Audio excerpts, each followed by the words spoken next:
mana yang melarang orang berkomentar? Bukan soal hukum, etikanya Anda tidak boleh ucapkan sesuatu. Karena hukumnya belum final. Masih ada tingkatan banding segala macam. Itu akan pengaruhi cara hakim memutuskan nanti itu. Iya, Anda itu seakan-akan selalu membuat dalil agar orang percaya itu salah secara hukum. Ya kalau di depan publik berdebat gitu ya pura-pura boleh lah. Tapi kalau ketemu kayak gini, Tetapi saya ingin menanggapi gini, Pak. Pemerintah tuh boleh menanggapi putusan pengadilan. Yang tidak boleh intervensi mempengaruhi rencana putusannya. Presiden Anda itu, Pak SBY itu sering komentari pengadilan, muji-muji saya dulu. Ini gini loh. Waktu saya mutus tuh Pak SBY pidato. Itu putusan MK itu bagus, bisa memecah kebuntuan. Itu Pak SBY pidato terbuka di TV. Presiden Anda begitu. Bukan soal presiden siapa itu. Enggak, itu boleh. Tidak ada di hukum mana. Hukum mana yang melarang orang berkomentar? Bukan soal hukum, etikanya Anda tidak boleh ucapkan sesuatu. Karena hukumnya belum final. Masih ada tingkatan banding segala macam. Itu akan pengaruhi cara hakim memutuskan nanti itu. Iya, Anda itu seakan-akan selalu membuat dalil agar orang percaya itu salah secara hukum. Apa yang Anda ucapkan tadi itu akan mempengaruhi. Itu Anda merasa benar sendiri. Yes, tapi itu ada di dalam benak publik. Bahwa hakim itu hanya bagus kalau diasuh oleh Mahfud MD. Itu buruknya di situ. Nah, itu kan Anda saja yang begitu. Terima kasih, cukup bagus itu. Pak JK, komentarnya Pak, agar ke depan kita ada rekonsiliasi nasional juga Pak, menjelang pemilu 2024 Pak JK. Mohon izin Bapak, boleh mic-nya di sisi kanan Pak. Ya, kalau malam ini kan kita peringati TV One 1. Jadi tujuannya seperti itu. Walaupun tadi disampaikan mau bicara tentang apa itu politik identitas yang ngomong tadi kan tadi. Saya bilang ya memang kita Bhinneka Tunggal Ika. Berbeda-beda tapi satu kan. Tapi semua partai punya identitas. Kalau PDP selalu mengatakan oncili, ya kan? Kalau Golkar karya kan berbeda kan. Gerindra, Nasdem, Hanura nasional. Tapi kalau PKB, PAN, P3 selalu bicara tentang nasional religius. PKB malah NU. Jadi sebenarnya kita ini punya tanpa identitas kita tidak bersatu.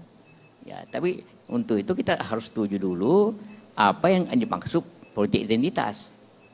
Tahu apa persamaan semua calon? Seperti Muhtar Ngabalin itu. Dulu waktu terpilih anggota DPR, Pak, bagaimana sama pakai sorban atau tidak? Ya kok pakai sorban aja terus supaya gampang kita lihat dari jauh kan. Jadi identitasnya itu kan. Dan kan boleh-boleh saja kan. Nah, tahu apa yang dilakukan oleh para calon kalau mau jadi calon?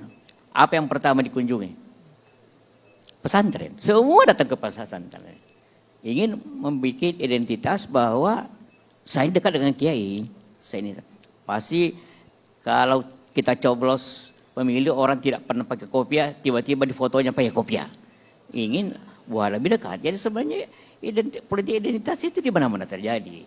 Jadi jangan politik identitas itu dijadikan lawan alat untuk mendeskripsikan. Kita harus rumuskan dulu apa itu politik identitas seperti supaya jangan menjadi bahan kampanye saja sehingga apa saja dipakai itu. Kita jelaskan dulu bahwa kita ini berbeda, ya berbeda. Justru kalau tidak berbeda, ya bagaimana memilihnya?